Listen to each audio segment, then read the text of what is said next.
Liturghia credincioșilor. Ectenia cererilor. Dacă nu există diacon după cădirea cinstitelor daruri, preotul rostește ectenia plinirilor, care începe cu să plinim rugăciunea noastră Domnului. Urmează alte 7 cereri ce completează rânduiala Sfintei Liturghii. Pentru cinstitele daruri ce sunt puse înainte Domnului să ne rugăm. Pentru Sfânta Biserică aceasta și pentru cei ce cu credință, evlavie și frică de Dumnezeu intră în trânsa Domnului să ne rugăm. Pentru ca să fim izbăviți noi de tot necazul, mânia, primejdea și nevoia Domnului să ne rugăm. Apără, mântuiește, miluiește și ne păzește pe noi, Dumnezeule, cu harul Tău. Ziua toată, desăvârșită, sfântă în pace și fără de păcat, la Domnul să cerem. Înger de pace, credincios, îndreptător, păzitor sufletelor și trupurilor noastre, la Domnul să cerem. Milă și iertare de păcatele și de greșelile noastre, la Domnul să cerem. Cele bune și de folos sufletelor noastre și pace lumii, la Domnul să cerem. Cealaltă vreme a vieții noastre în pace și în pocăința o săvârși, la Domnul să cerem. Sfârșit creștinesc vieții noastre, fără durere, neînfruntat, în pace și răspuns bun la înfricoșătoarea judecată a lui Hristos să cerem. Pentru cinstitele daruri. În timp ce se așează cinstitele daruri pe Sfânta Masă, inimile noastre trebuie să fie curățite de orice urmă de răutate, de răzbunare sau indiferență, conform cuvintelor Domnului. Dacă vei aduce darul tău la altar și acolo îți vei aduce aminte că fratele tău are ceva împotriva ta, adică fără iertare și iubire lucrătoare, nu trebuie să aducem ofrandă de daruri.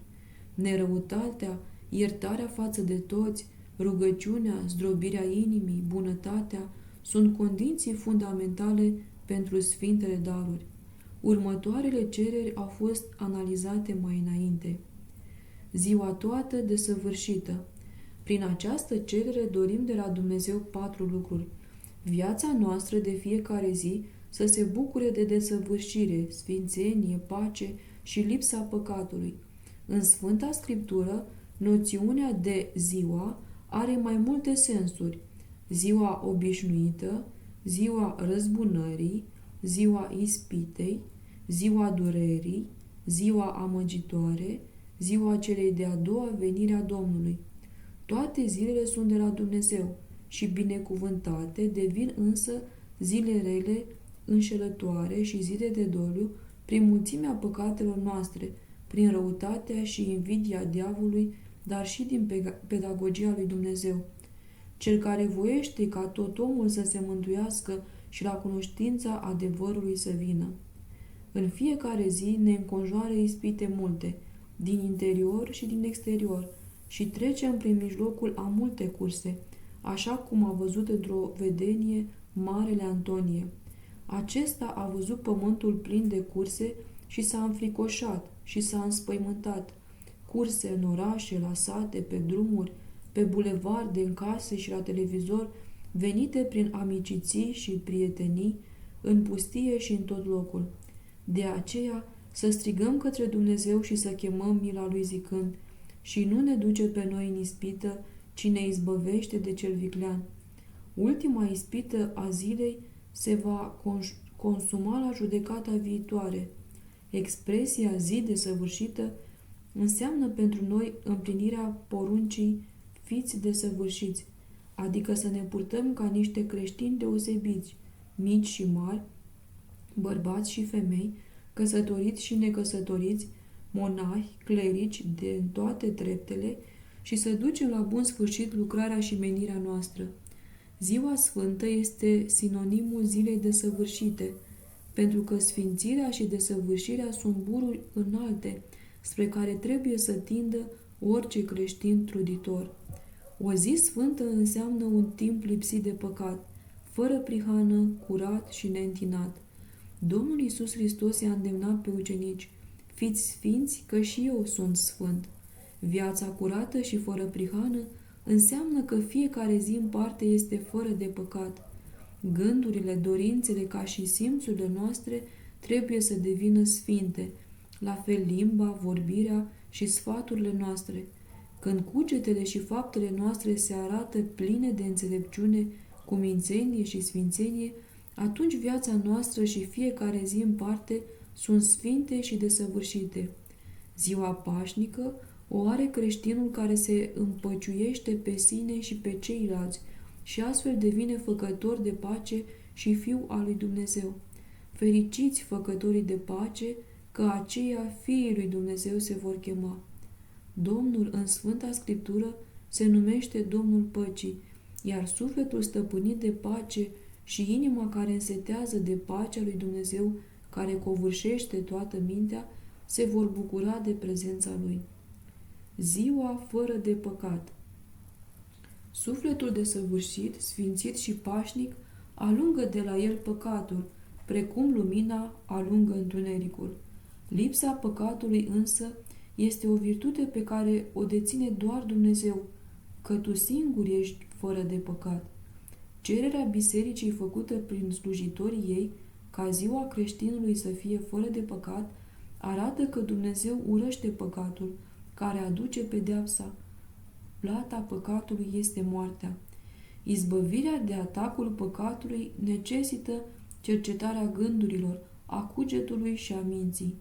Toate păcatele și patimile pleacă din minte, de aceea să luăm seama să alungăm primul gând, primul cuget rău și nu vom păcătui niciodată. De aceea sfatul meu este: nu vorbi niciodată cu mintea ta despre păcat, deoarece suntem neputincioși duhovnicește, iar ispita vine cu avânt. Avem nevoie de ajutorul lui Dumnezeu și vai de cel care se crede pe sine puternic și cu fire vârtoasă, căci este în pericol să cadă repede. De aceea, cel căruia îi se pare că stă neclintit să ia seama să nu cadă. Să luăm aminte, deci, toți suntem neputincioși și mergem în această viață ca pe o coardă întinsă, suspendată în aer, și doar ajutorul lui Dumnezeu ne ține și ne sprijină. Viața omului are momente de cumpănă care îl distrug sufletește și doar chemarea numelui divin îl mântuiește pe acesta, copleșit de smerenie adâncă. Se cuvine, deci, să rugăm mereu pe Dumnezeu ca ziua noastră să fie desăvârșită, pașnică și fără de păcat. Odinioară, într-un sătuc din Creta, lângă țărmuri bune, trăia un țăran deștept și învățat, dar născut și educat în învățătura ereziilor din acel timp. Sufletul lui era o mare neliniștită și mereu se întreba: sunt pe drumul cel bun? Mă rătăcesc și mă duc în haos, eu, nevasta și copiii mei? Ah, Dumnezeule, trimite-mi Tu pe îngerul Tău dacă ești și dacă existi, ca să mă îndrume pe calea cea dreaptă. Și s-a rugat așa ani mulți. La un moment dat, a trecut un diacon ortodox prin fața casei lui. S-a apropiat și a legat cu el o discuție captivantă, cu multe întrebări și răspunsuri. Trecând timpul, omul a invitat pe diacon acasă. Când au ajuns, diaconul a început să vorbească despre credința ortodoxă și familia întreagă era ochi și urechi la cuvintele lui. Toată noaptea le vorbi despre Domnul, întruparea și jertfa lui, despre taine, moarte, împărăția cerurilor, judecata viitoare și despre alte adevăruri ale credinței. Nici unul nu era obosit, ci toți erau răpiți de cuvintele lui, dulci ca mierea. Inima li s-a încălzit, iar dorul pentru credința cea adevărată s-a aprins și ochii lor s-au deschis și s-au luminat de strălucirea credinței ortodoxe. Dimineață au cerut într-un glas dacă era posibil să se boteze. Diaconul n-a pierdut timpul, ci l-a luat cu el pe stăpânul acelei case și au mers împreună la episcopul locului. Acesta i-a primit și l-a întrebat pe diacon cine este, de unde vine și încotro se îndreaptă. Slujitorul s-a ridicat în picioare și a răspuns: sunt arhidiaconul marelui arhiereu, vin de la Ierusalim și mers spre Atena pentru anumite treburi bisericești. Pentru că am întâlnit însă vânturi mari și furtună puternică, am acostat aici la țărmuri bune. Am venit astăzi aici să vă rog să-l botezați pe acest om împreună cu toată familia lui, pe care i-am catehizat în credința ortodoxă o noapte întreagă. Episcopul, auzind că este arhidiaconul Bisericii Patriarhiei din Ierusalim, nu l-a mai întrebat nimic altceva, doar l-a rugat să fie oaspetele lui până se schimbă timpul și l-a invitat ca în ziua următoare, care era vineri, să slujească împreună liturghia darurilor mai înainte sfințite, pentru că era postul mare. L-a asigurat în același timp că va continua cateheza pentru mai multe zile, iar la Paște îl va boteza pe țăran și familia lui. A doua zi au săvârșit liturghia, iar la vohodul mare i s-a dat arhidiaconului să țină și să poarte în tăcere pe Sfântul Dis trupul Domnului. Acesta le-a purtat, dar o frică și o teamă sfântă îl stăpânea și a reușit anevoios să intre cu el în Sfântul Altar. Cei din jur au luat seama și au rămas foarte impresionați. Episcopul, preotul și mulțimea credincioșilor și-au dat seama că teama arhidiaconului și comportamentul lui erau neobișnuite și misterioase. La fel s-a întâmplat și momentul împărtășirii. După încheierea Sfintei Liturghii, episcopul a întrebat pe diacon dacă nu cumva este bolnav sau are vreo stare de slăbiciune neobișnuită. Acesta i-a răspuns: Stăpâne, am o boală pe care nimeni nu poate să o vindece. De câte ori slujesc Sfânta Liturghie și țin în mâini cinstitul și preacuratul trup al Domnului și Mântuitorului nostru Iisus Hristos, simt că nu mă țin puterile să port această greutate. De aceea pășesc înclinat și tremur din toate încheieturile. Și a adăugat: și cine poate, stăpâne, dintre cei care au cunoștință despre ceea ce se întâmplă la Sfânta Jertfă, să țină în mâinile lui pe cel neîmpărțit?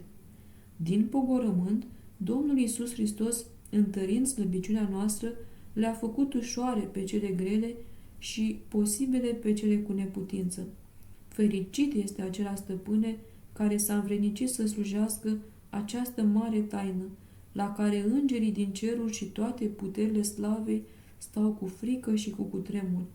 Când a spus acesta, diaconul s-a tulburat, iar Sfântul Altar a strălucit de o lumină cerească. Și chipul acestuia s-a umplut de lumină și cu o voce schimbată, neobișnuită, angelică, a zis: Eu sunt îngerul trimis la sutașul Corneliu, cel cu evlavie și teamă de Dumnezeu, care se ruga făcând multe milostini. Fac parte din tagma îngerilor care duc rugăciunile celor ce vor să se mântuiască la tronul ceresc al Mântuitorului. În timp ce țăranul pe care ți l-am adus să fie botezat împreună cu familia lui se ruga continuu să îi se arate credința cea adevărată, ca să se închine cu știință lui Dumnezeu, eu am fost cele care am dus rugăciunea lui înaintea tronului. Am fost trimis la el să-l îndrum pe calea cea dreaptă, iar acum, când mi-am împlinit misiunea, plec într-o ale mele. Arhiereul și cei din jurul lui, când au auzit acestea, s-au tulburat atât de mult încât au căzut cu fața la pământ. Îngerul însă le-a zis: Nu vă înfricoșați, ci binecuvântați-l pe Dumnezeu și închinați-vă lui întru toți vecii. M-am arătat vouă, dar nici n-am mâncat, nici n-am băut, ci în vedenie m-ați văzut astfel. Nimic din acestea nu s-a întâmplat și acum mărturisiți-vă Domnului, căci mă urc la Cel ce m-a trimis. S-au ridicat, dar n-au văzut pe nimeni și au slăvit pe Dumnezeu pentru rugăciunile lui minunate și că s-a arătat lor, nevrednicilor, îngerul Domnului. Țăranul care urmărise slujba liturghiei darurilor din afara bisericii, printr-o fereastră deschisă, a auzit și a văzut într-un mod neobișnuit și inexplicabil toate câte s-au întâmplat și câte a spus îngerul Domnului și a strigat cu glas mare și a zis: Acum am văzut cu adevărat că Dumnezeu a trimis pe îngerul său și m-a scos din întunericul neștiinței. Slavă ție, Împărate Dumnezeule Atoțiitorule și iubitore de oameni, că prin trimiterea îngerului m-ai învrednicit pe mine, păcătosul și ereticul, să mă ridic din moartea păcatului, eu și familia mea. Și acum, Doamne, luminează mintea și inima ca să te slăvesc în toată vremea vieții mele și să strig împreună cu îngerii din cerul: Sfânt, sfânt, sfânt ești Dumnezeule, plin este cerul și pământul de mărirea ta. La botez, țăranul a primit numele Sergiu. Înger de pace, credincios, îndreptător. Prin această cerere îi cerem Domnului să ne trimită un înger păzitor neadormit sufletelor și trupurilor noastre. Acesta este în același timp și înger de pace, credincios și îndreptător al vieții noastre. El ne îndrumă către luminare și către cunoașterea dumnezeiască venită prin credință. Primește de asemenea rugăciunile noastre și le duce la tronul lui Dumnezeu. Ne apără de săgețile aprinse ale celui rău, îndreptate cu viclenia asupra noastră și de ispitele vieții. De aceea, în fiecare seară la slujba pavecerniției, pomenim pe acest înger. El se luptă cu Satana în războiul duhovnicesc purtat de noi pentru păstrarea credinței și integritatea sufletului nostru. Nu lăsa loc demonului viclean să stăpânească cu robia lui acest trup muritor. Ține-mă de brațul meu ticălos și fii lângă mine și du-mă la locașul mântuirii. Îngerul ne aduce pacea interioară care este o condiție indispensabilă a mântuirii și ajută astfel să împlinim datoriile noastre către Dumnezeu și aproapele. Ne păzește de răutatea oamenilor, trimite vestiri și îndemnuri sufletului nostru și înalță cererile noastre din minte și din inimă. În vremea înfierii, a botezului în numele Tatălui și al Fiului și al Sfântului Duh, Dumnezeu îl trimite pe înger precum împăratul ce numește un străjer pentru paza odraslei sale. Păzitorul sufletului se îngrijește de mântuirea noastră până în ultimul moment al vieții. Faptele păcătoase, împietrirea inimii noastre și nepocăința au ca urmare îndepărtarea harului lui Dumnezeu, dar și alungarea îngerului păzitor. Toți îngerii sunt duhuri slujitoare trimise ca să slujească pentru cei ce vor fi moștenitorii mântuirii. Ei sunt foc care arde, duhuri netrupești care dețin daruri desăvârșite, cu puterea de a-L cunoaște pe Dumnezeu într-un mod care depășește mintea noastră, după cum ne asigură însuși Domnul. Îngerii în ceruri pururea văd fața Tatălui meu care este în ceruri. Asemenea, îngerului păzitor trebuie să fie orice creștin nevoitor, curat și neprihănit, căci cei curați cu inima vor vedea pe Dumnezeu. Odată, un preot privea cerul cu multă admirație. De ce ești așa de concentrat?" l-au întrebat ai lui. Văd multe cete de îngeri care duc continuu cererile creștinilor la tronul Mântuitorului. Cele mai multe dintre cereri sunt ca să se risipească necazurile cele multe și mari ale oamenilor, precum bolile, infirmitățile, nemulțumirea, foametea, etc. Altele, ca să se oprească războaiele, vărsările de sânge, uciderea și tot răul moral care domnește în lume. Alte cereri sunt pline de mulțumiri către Dumnezeul iubirii și al doxologiei și de doxologii cerești pentru binefacerile duhovnicești dăruite sufletelor. Cea mai strălucită și slăvită ceată a îngerilor este cea care poartă împreună cu cererile și lacrimile fervinți ale pocăinței. Acestea urcă și împodobesc precum mărgăritoarele prețioase tronul ceresc. Sunt acele suflete binecuvântate care cer mai întâi împărăția lui Dumnezeu și curățirea de patimi, inima zdrobită, unirea cu Dumnezeu prin Sfânta Euharistie și iertarea păcatelor. Multe dintre cererile noastre către Dumnezeu prin intermediul îngerilor se referă la bunurile materiale și nu la cele duhovnicești. Este bine să cerem cele necesare vieții noastre în trup, locuință și lucrul mâinilor, dar mult mai înălțător ar fi să cerem Domnului să nu ne lipsească de Sfânta Jertfă, Sfânta Împărtășanie, spovedanie, Evanghelie, duhovnic și împărăția cerurilor. Un lucru este sigur, îngerul duce înaintea tronului cererile și mulțumirile, tânguirile și laudele noastre. Milă și iertare. Mila și iertarea sunt două realități diferite. Prima se dăruiește prin rugăciuni și rugăminți și înseamnă îngăduința lui Dumnezeu pentru micile noastre greșeli până ajungem la spovedanie, Cea de-a doua se dăruiește prin pocăință la taina spovedaniei și înseamnă curățirea de păcate și redobândirea înfierii. Diferite sunt și alte două realități, greșeala și păcatul. Greșeala înseamnă o cădere ușoară, săvârșită în principal din neglijență sau neluarea minte. Ea ofensează pe Dumnezeu, dar nu cu intenție rea. Păcatul este fapta rea, cuvântul blasfemiator, gândirea desfrânată și dorința vicleană.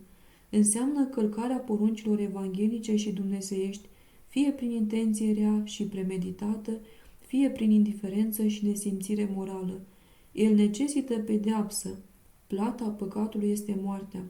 Sfântul Ioan, evanghelistul iubirii, în prima epistolă sobornicească, ne spune la rândul lui că păcatul este moarte, fără de lege și toată nedreptatea.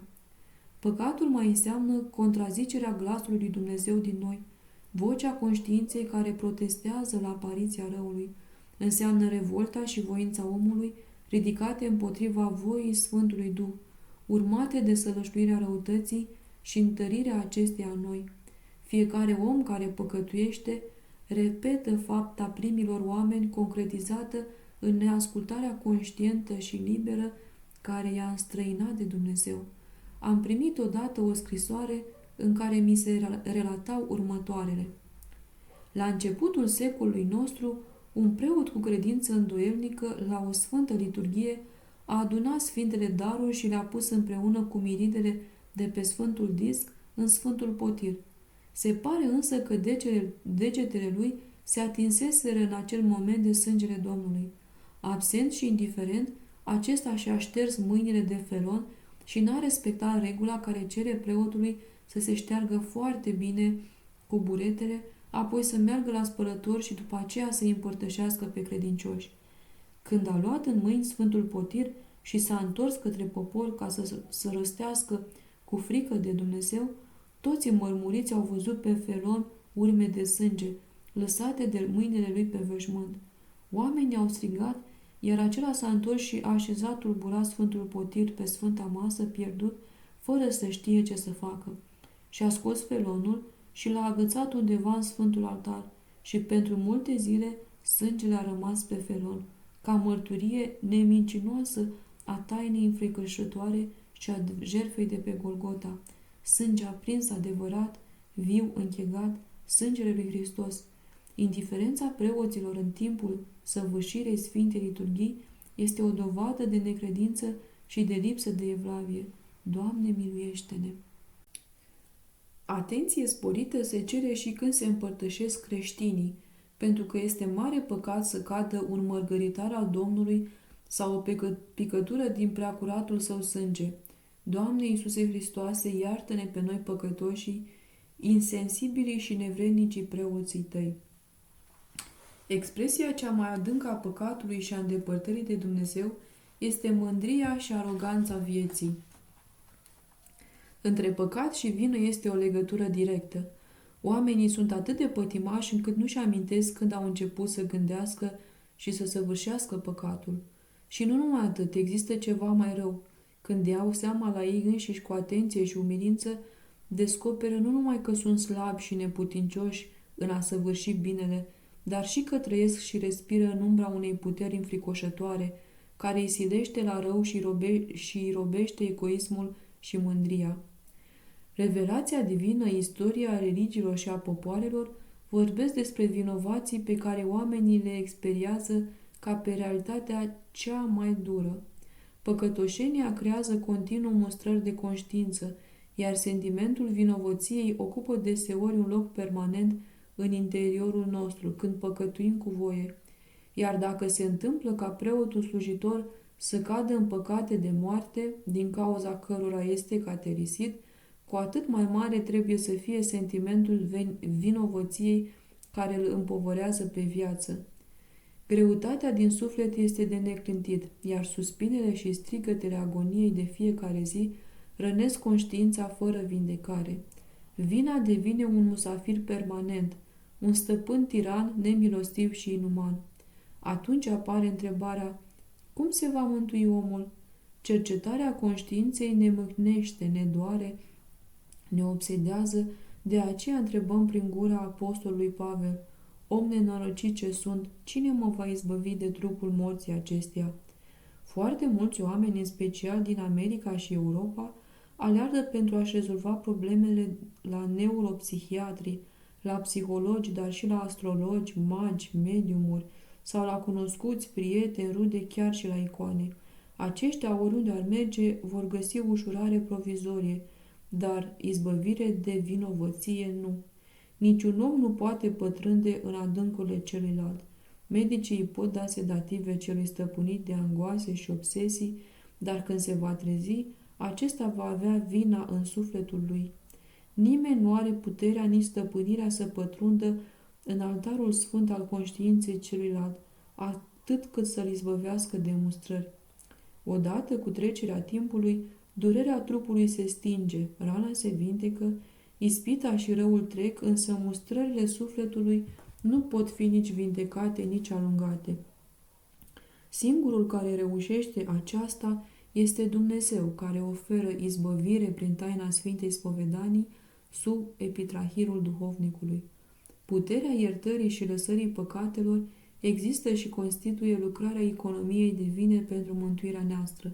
Dumnezeu, prin sângele Său, a întemeiat biserica și sfintele taine, prin care omul se mântuiește. Sfântul Pavel cel Simplu a mers ca închinător într-o mănăstire. Era duminică și monahii se adunau în biserică să slujească. El a stat într-un colț și de acolo, fără să se arate, observa pe frații care veneau în biserică pe rând. Avea harisma de la Dumnezeu să vadă ceea ce se întâmplă în sufletele oamenilor. Cei mai mulți frați aveau fața veselă, ceea ce dezvăluia imediat și starea lor interioară. Fiecare era însoțit de îngerul păzitor, care strălucea și acela de bucurie. Toți arătau pe chipul lor sfințenie și lucrarea virtuților. Ava Pavel îi mulțumea lui Dumnezeu din inimă pentru toate acestea. Un monah întârziat a ajuns și el la un moment dat. Chipul lui era însă întunecat și sălbatic. Tulburat, călugărul era urmat de mai mulți demoni, care se osteneau să-l tragă fiecare de partea lui. Toți îi înțepau urechile, mintea, inima. Acela nefericitul se purta ca un om pierdut, iar îngerul lui păzitor îl urma întristat și cu capul plecat. Ceva îl împiedica să se apropie. Sfântul Pavel a oftat adânc și a început să plângă cu amar și să facă metanii pentru sufletul chinuit al fratelui. Sfânta liturghie s-a încheiat, iar monahii au început să se retragă unul câte unul. Sfântul i-a petrecut cu privirea și se bucura să-i vadă mai luminoși decât la venire, și pe ei și pe îngerii lor. Nu s-a mișcat din locul lui și a așteptat să-l vadă pe acela pentru care se rugase atât la Sfânta Liturghie. N-a întârziat să apară și acela, dar chipul lui se schimbase, iradiat de lumină, iar duhurile viclene pieriseră și îngerul păzitor îl acoperea cu aripile, mulțumit și strălucitor acum. Slavă ție, Doamne, i-a scăpat de pe buze Sfântului fără să vrea. Frații l-au întors și l-au privit cu mirare. Atunci Sfântul Pavel le-a descoperit ce văzuse în acea dimineață la biserică. Toți l-au înconjurat pe acel călugăr ca să le spună în ce stare sufletească venise la liturghie și cum plecase. Acela, desigur, n-a ezitat să mărturisească public și să spună următoarele. Până astăzi mi-am petrecut zilele în trândăvie. Patimile mă asaltau, gândurile clocoteau în inima mea, iar mintea se întunecase. Însă Dumnezeu m-a miluit. Am auzit un îndemn lăuntric să citesc din cartea profetului. Nu mai faceți rău înaintea ochilor mei. Încetați odată. Învățați să faceți binele, căutați dreptatea, ajutați-l pe cel apăsat, faceți dreptate orfanului, apărați pe văduvă. De vor fi păcatele voastre precum smoala, ca zăpada le voi albi, și de vor fi ca purpura, ca lână le voi face. Și inima mea a fost robită și ochii mi s-au umplut de lacrimi. Am căzut în genunchi și am cerut ca fiul cel pierdut mila lui Dumnezeu. Tată, am greșit la cer și înaintea ta. Precum tâlharul, pomenește-mă, Doamne, când voi veni în împărăția ta. Ca și vameșul, Dumnezeule, milostiv fi mie păcătosul. Ca leprosul și orbul, Iisuse, învățătorule, miluiește-mă! M-am ridicat ușurat de povara vinovăției mele și am luat hotărârea să nu mai păcătuiesc din nou și să mă spovedesc imediat. Ava Pavel și frații mănăstirii s-au minunat de această mărturisire și au zis: într-adevăr, neprețuită este virtutea pocăinței, a hotărârii omului de a nu mai păcătui. Cele bune și de folos sufletelor noastre. Cererea aceasta are două părți. Cei mai mulți dintre creștinii tineri nu știu ce trebuie să ceară. În epoca noastră materialistă și atee ne gândim doar la plăcerile materiale și trupești, la slava și puterea de stăpânire, la demnități, la odihna trupului, la petrecerea cât mai bine a vieții și la câștigul ușor. Astfel ne aflăm cu inima împietrită, nemilostivi, indiferenți, nesocotitori ai valorilor morale, uitând esențialul. Ce va folosi omului de câștigă lumea întreagă dacă își pierde sufletul său?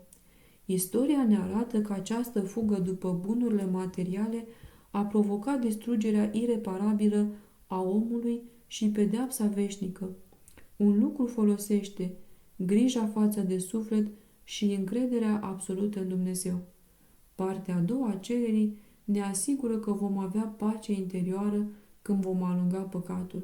Dobândirea păcii este modul cel mai bun de a atinge scopul nostru înalt, care este viața duhovnicească în Hristos, singura folositoare sufletului nostru. Înainte cu câțiva ani de sărbătoarea Sfintei Varvara, a venit la biserică o doamnă tânără, care a prins lumânări cât ea de mari, înaintea icoanei Sfintei. După un timp, a venit la mine și mi-a zis: vă rog, părinte, să-mi faceți paraclisul Sfintei Varvara pe care o ador, ca să-mi ajute să mă despart de soțul meu și să fiu împreună cu prietenul meu. Răspunsul pe care i l-am dat, cu siguranță vi-l închipuiți. Gândiți-vă, cerea ca cel ce a poruncit ceea ce Dumnezeu a unit, omul să nu despartă, să fie părtaș la desfrâul și la divorțul ei. L-a înșelat pe soț și voia ajutorul Sfintei Varvara și a lui Dumnezeu ca să-și împlinească poftele. Și, pe deasupra, avea și 2 copii. Un alt exemplu. O doamnă, acum câțiva ani, a vrut să-mi ofere o groază de bani, zicându-mi: îți dau câte milioane vrei, știu că te ai bine cu Dumnezeu, de aceea vreau să dezlegi farmecele iubitului meu, să se întoarcă iar în brațele mele. Nenorocitul care o părăsise era căsătorit și avea 3 copii. Gândiți-vă ce obrăznicie și tupeu de speța cea mai joasă, să implice preoții în fără de legile lor și mai ales pe bani. Și al treilea caz din multele care există. Acum câțiva ani a venit cineva și mi-a cerut să mă rog lui Dumnezeu să fie pedepsit cu închisoarea vecinului pentru că îl nedreptățise, concediindu-l pe fiul lui căsătorit și cu copii. Ieșindu-și din fire, mi-a zis: decât să-l omor eu și să intru în închisoare, mai bine fă rugăciune tu, părinte, ca Dumnezeu să-l trimită la carceră. Asemenea exemple năroade, vrednice de plâns, vă vor aduce toți duhovnicii.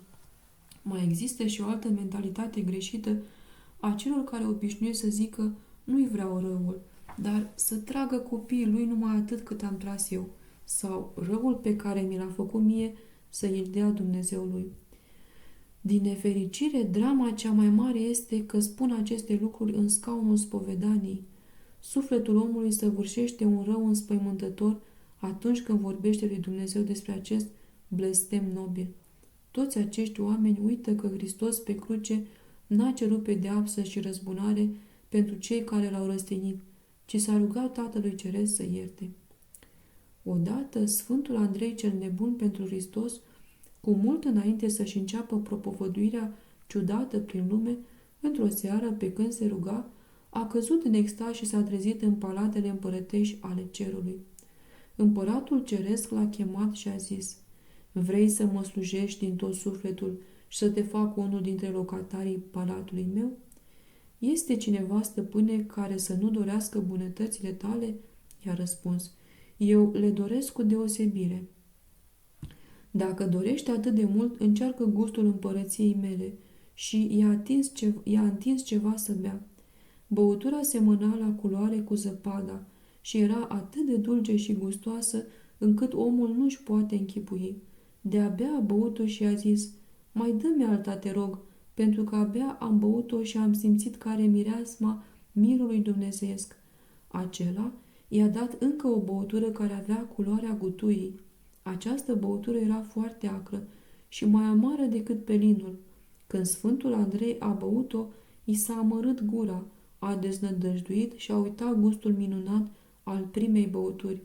Văzându-l trist, împăratul i-a zis, vezi că nu poți să suporți amărăciunea băuturii și a mâncării? Ți-am dat ca să înțelegi modul în care poate cineva să slujească. Aceasta este calea strâmtă și spinoasă pe care am iubit-o în viață. Mi se pare un lucru greu, stăpâne. Cine poate să slujească bând și mâncând o travă? Îți amintești doar amărăciunea? L-a întrebat împăratul. Ai uitat dulceața? Înainte de amar, ți-am dat dulce. Da, stăpâne, dar mi-ai spus că drumul cel strâmt seamănă cu băutura cea amară. Nu, deloc. Calea aceasta se află între amar și dulce. Amarul înseamnă ostenelile, nevoințele, truda pentru dobândirea virtuților, pe când dulcele și gustul sunt răcoarea, odihna și mângâierea pe care le ofer din bunătate celor care suferă și pătimesc de dragul meu. Nu dau așadar doar amarul, nici doar dulcele, ci când pe unul, când pe celălalt. Unul urmează celuilalt. Dacă dorești să-mi slujești, spune-mi ca să știu. Dă-mi iarăși să gust și îți voi spune, a răspuns fericitul Andrei. Acela i-a dat mai întâi să bea amar, iar Sfântul, plin de amărăciune, i-a zis, nu pot să te slujesc și să beau din băutura aceasta. Este amară și nesuferită. Împăratul a zâmbit și, scoțând de la piept ceva frumos mirositor, i-a zis, ia și mănâncă, pentru ca să uiți de toate. A luat într-adevăr și a mâncat și pentru mult timp a simțit atât plăcerea, dulceața și bucuria, atât desfătarea și fericirea, încât mai să-și iasă din fire. Credea că viețuiește într-o mireasmă prisositoare, în slavă, strălucire și desfătare divină. Când și-a revenit, a căzut la picioarele acelui mare împărat și l-a rugat, miluiește-mă, bunule stăpâne, și primește-mă ca să slujesc, pentru că am înțeles cu adevărat că slujba ta este foarte mulțumitoare. Crede-mă, i-a zis acela, că dintre bogățiile mele aceasta este cea mai neînsemnată. Acum te vei întoarce la timpul rămas al vieții tale și dacă mă vei sluji cu dreptate și dăruire, atunci toate câte am vor fi ale tale. Vei fi moștenitorul împărăției mele. Așa i-a vorbit împăratul și l-a lăsat să plece. Sfântul Andrei și-a revenit din extaz și cu trecerea timpului a înțeles din ce în ce mai bine semnificația chemării și descoperirii divine despre cum trebuie să slujească pe Dumnezeu în celălalt timp al vieții sale. Cealaltă vreme a vieții noastre, sufocați de griji și de fugă după plăcerile lumești păcătoase, nu ne dăm seama când trece viața. Ne pierdem timpul viețuind în indiferență și nesimțire și nu vrem să credem că vom muri. Mulți oameni, deși sesizează că viața lor trece, se neliniștesc, însă de o manieră lumească. Din nefericire, dorințele noastre se limitează doar la lucrurile pământești. De exemplu, vrem să trăim ca să ne vedem copiii căsătoriți și nepoții școliți la facultăți înalte, să ne terminăm casa sau vila de la țară, să ne mărim magazinul, să schimbăm mașina sau să cumpărăm o casă la malul mării. Nu avem neliniști duhovnicești și metafizice. Căutările noastre sunt sărace, sunt lumești. Dumnezeu însă ne îndeamnă să alergăm după un singur lucru. Căutați mai întâi împărăția lui Dumnezeu și dreptatea lui și toate celelalte se vor adăuga vouă. El are grijă de toate cele necesare și indispensabile nouă și se obligă să le rânduiască așa cum trebuie. Dacă noi căutăm împărăția și dreptatea lui, implicit vom primi cele necesare vieții, inclusiv pacea, seninătatea și liniștirea conștiinței care sunt rodul lucrării Sfântului Duh.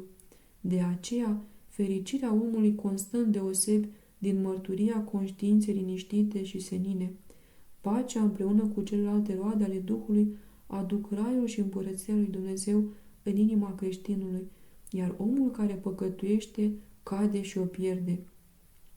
Ea poate fi redobândită în ciuda căderilor mici și mari prin pocăință. De aceea să nu deznădăjduim când suntem în păcat, ci să alergăm la duhovnic și prin el să cerem iertarea și mila lui Dumnezeu. Pocăința nu este necesară doar în timpul spovedaniei, ci trebuie să-l însoțească pe om în fiecare ceas și moment al vieții lui, pentru că păcătuiește în toată vremea, cu gândul, cu mintea și cu simțurile. Sfânta Scriptură, prin gura dreptului Iov, ne arată că nimeni nu scapă de păcat și de întinderea lui, oricât de scurtă i-ar fi viața. Cine poate fi neîntinat? Nimeni, absolut nimeni, chiar dacă viața lui ar fi numai de o zi pe pământ. Sfârșit creștinesc vieții noastre. Creștinul care își petrece viața în comuniunea liturgică a bisericii privește cu încredere în viitor și nu se teme de ultimele clipe ale vieții pământești. El a fost curățit prin pocăință, iar prin Sfânta Împărtășanie a pregustat împărăția cerurilor.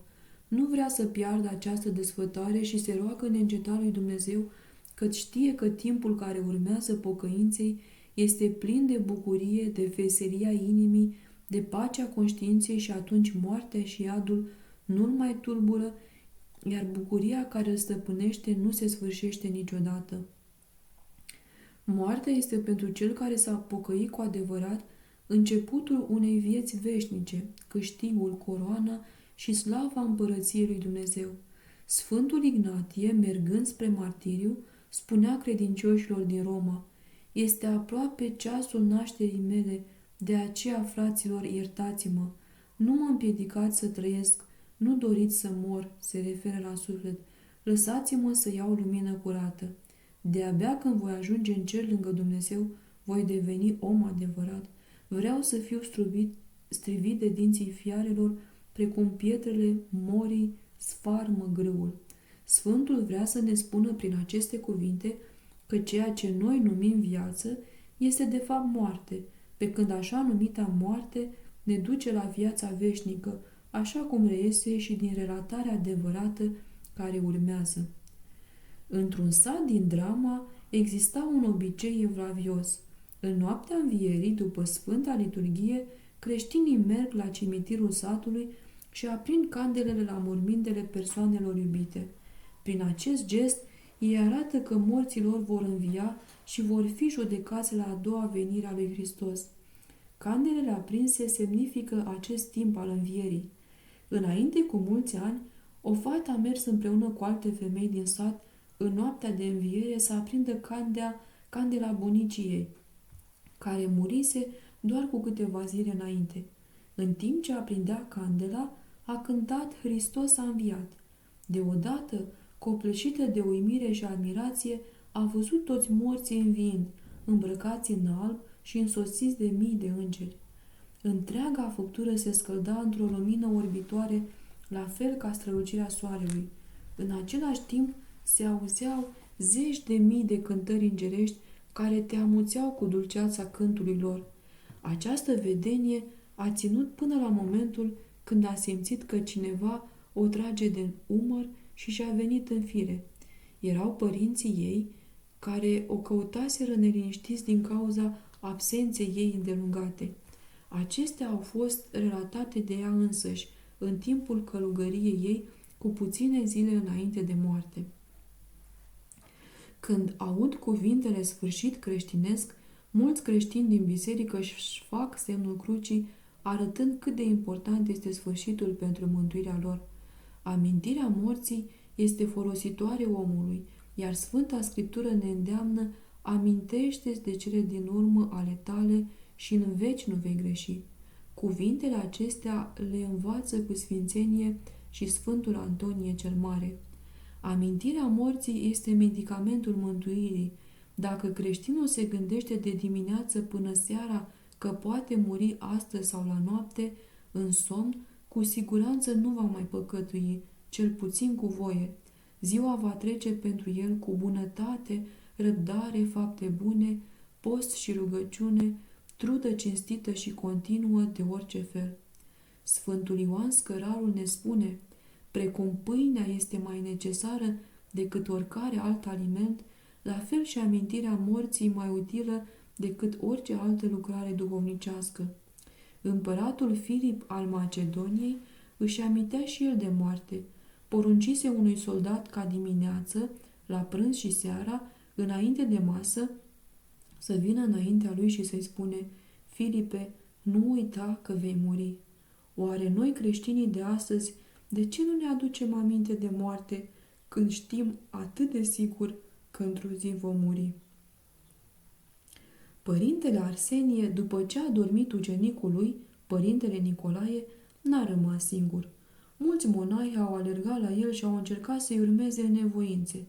Acesta, când vedea că frații nu pot rezista în fața asprimii nevoințelor ascetice, le spunea următoarele: copiii mei iubiți, de ce vă tulburați?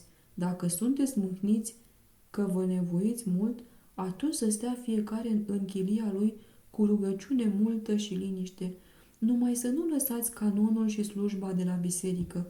Privegheați și căutați întotdeauna învățăturile despre Dumnezeu, moarte și judecată, rai și iad și rugăciunea neîncetată a minții. Luptați-vă cu toate puterile voastre să vă curățiți și să nu primiți în niciun moment îndemnurile diavolului. Mărturisiți-vă curat toate gândurile, nu le ascundeți ca să nu vă prindă diavolul.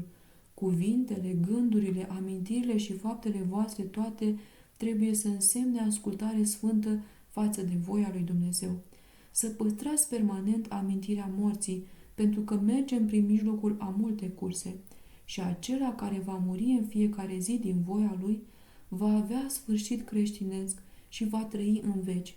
Acestea și multe alte învățături folositoare le-a spus celor care stăteau lângă el.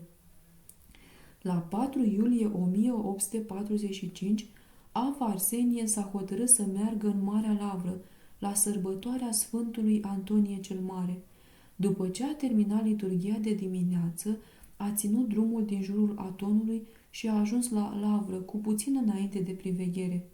Cât a ținut slujba 16 ore, a stat în picioare cu luarea minte. La încheiere n-a mers la trapeză, ci a luat doar puțină pâine și a apucat drumul de întoarcere, iar la vremea pafecelniței era din nou în chilia lui. Toți s-au mirat de aceasta, căci unui tânăr îi trebuiau pentru acest drum 3 zile, iar acest bătrân în vârstă de 80 de ani, cu picioarele bolnave după 16 ore de priveghere, a făcut drumul într-o jumătate de zi. Mai târziu l-au întrebat: Ava, cum ai putut să te întorci așa de repede după o noapte de priveghere și pe un drum atât de greu, cu poteci stâncoase și abrupte? Înnoi se vor ca ale vulturului tinerețile tale, le-a răspuns acela. N-am făcut-o cu puterea mea, ci cu ajutorul lui Dumnezeu. La începutul anului 1846 se părea că părintelui Arsenie îi se apropie sfârșitul. Starea picioarelor lui s-a înrăutățit așa de mult încât nu mai putea nici să lucreze, nici să meargă. Slujea însă în postul mare de 4 ori pe săptămână, duminica, miercurea, vinerea și sâmbăta, dar cu mare osteneală. În sâmbăta a 5-a din post s-a răspândit vestea în tot Sfântul Munte că Ava Arsenie este pe moarte. Duminică dimineață, pe 24 martie, s-au adunat toți fiii duhovnicești ca să primească binecuvântarea lui. L-au întrebat: este adevărat, părinte, că nu te temi de paharul morții? Nu te înfricoșezi și nu tremuri pentru răspunsuri pe care trebuie să-l dai la dreapta judecată? Ești de 30 de ani duhovnic, nu te temi? Bătrânul i-a privit cu chipul vesel și le-a zis: frică și cu tremur nu simt, ci o bucurie fără margini, care a umblut inima mea și nădăjduiesc că Domnul și Mântuitorul nostru Iisus Hristos, după mirele sale, nu mă va lăsa, chiar dacă n-am fapte bune. Cu ce aș putea să mă laud decât cu slăbiciunile mele? Din voința mea n-am făcut niciun lucru bun și ceea ce am făcut a fost doar cu ajutorul și din voia Lui. Merg deci spre răsăritul zilei cele veșnice și bucuria mea este mare.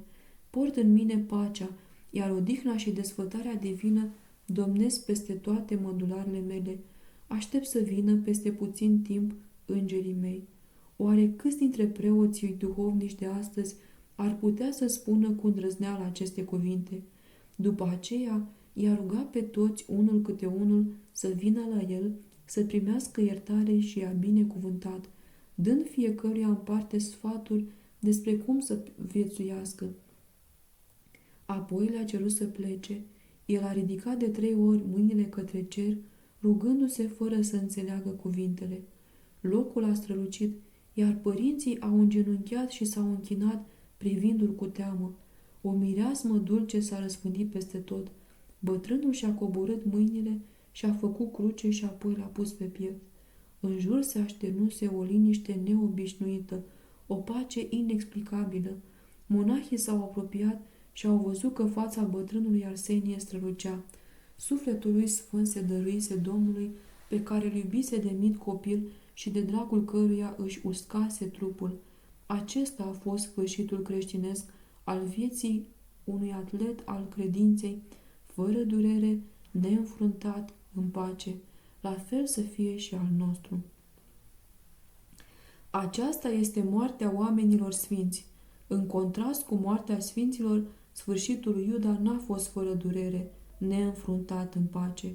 Și cu toate că s-a învrednicit să fie ucenic al lui Hristos, să asculte învățătura lui înaltă, să vadă minunile lui, să aibă dovezi despre dumnezeirea lui, l-a învins patima iubirii de arginți, l-a trădat pe Domnul și învățătorul său și, ducându-se, s-a spânzurat și, căzând cu capul înainte, a crăpat pe la mijloc și s-au vărsat toate măruntaiele. Nici pământul nu l-a ținut, de aceea noi să luăm seama la viața noastră, pentru că nu aduce anul, ce aduce ceasul, și acest ceas înfricoșător este ultimul din viața noastră. Un părinte evlavios mi-a povestit despre un frate slujitor care, nefericitul, era foarte neatent când slujea. Neglijența lui era atât de mare încât mărgăritarele Sfântului Trup și picăturile Sfântului Sânge le risipea peste tot, fie când se împărtășea, fie când îi împărtășea pe credincioși. În nepăsarea lui obișnuia să zică: lasă, frate, că n-a pierit lumea, e doar pâine și vin. Dumnezeu însă, care vrea ca tot omul să se mântuiască și la cunoștința adevărului să vină, când acesta s-a îmbolnăvit grav, iar confratele său a venit să-l împărtășească, a făcut ca acesta să primească în gură și să mestece bucăți de carne sângerândă. Le-a scuipat îngrozit și a strigat ca un sălbatic: îți bați joc de mine? Mi-ai dat carne ca să râzi de mine?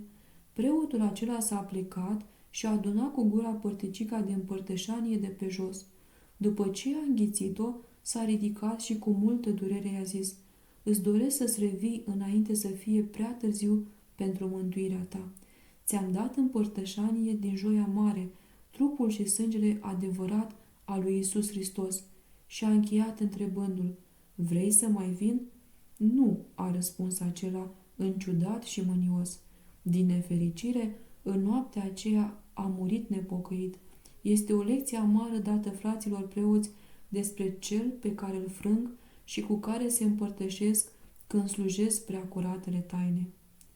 Cândva, duhovnicul meu mi-a relatat următoarea întâmplare, care a avut loc la un spirit.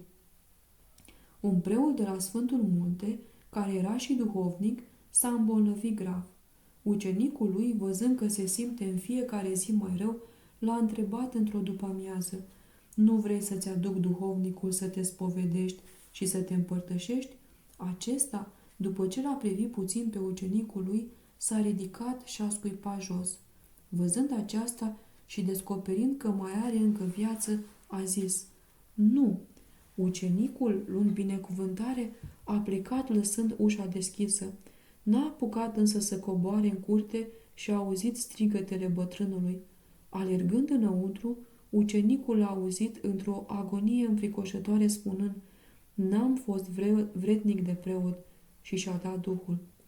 Aceste întâmplări adevărate sunt un semnal de alarmă pentru toți creștinii, dar în mod special pentru slujitorii lui Dumnezeu din toate treptele ierarhice, ca să nu ne pierdem îndrăzneala înaintea Sfintei Mese, iar sfârșitul vieții noastre să fie creștinesc, fără durere, neînfruntat, în pace și ca să avem răspuns bun. Este obligatoriu să ne găim zilnic și să ne mărturisim des. Demonul profită și de ultimele momente ale vieții creștinului. Prietenii și rudele care înconjoară patul muribundului, de multe ori, în loc să-l pregătească pentru călătoria veșniciei și pentru judecata lui Dumnezeu, devin instrumente ale diavolului, ne lăsând preotul să se apropie pentru spovedanie și pentru împărtășanie. Creștinul adevărat nu așteaptă însă împărtășania în ultimele clipe dinaintea morții, ci este pregătit mereu prin post, priveghere, rugăciune, împlinirea poruncilor, participarea la slujbele bisericii, răbdare și împăcare cu toți. Cel ce-și aduce aminte de moarte face milostenie și iubește în mod real pe toți dușmanii săi. Împlinește astfel cele poruncite de Domnul în Evanghelie și ascultă de biserică. Unul ca acesta este pregătit și are speranța că mila lui Dumnezeu îl va apăra și el va închide ochii în pace. Fie ca și noi să avem parte de mila și ajutorul lui Dumnezeu cu un sfârșit creștinesc, neînfrântat, în pace și fără dureri.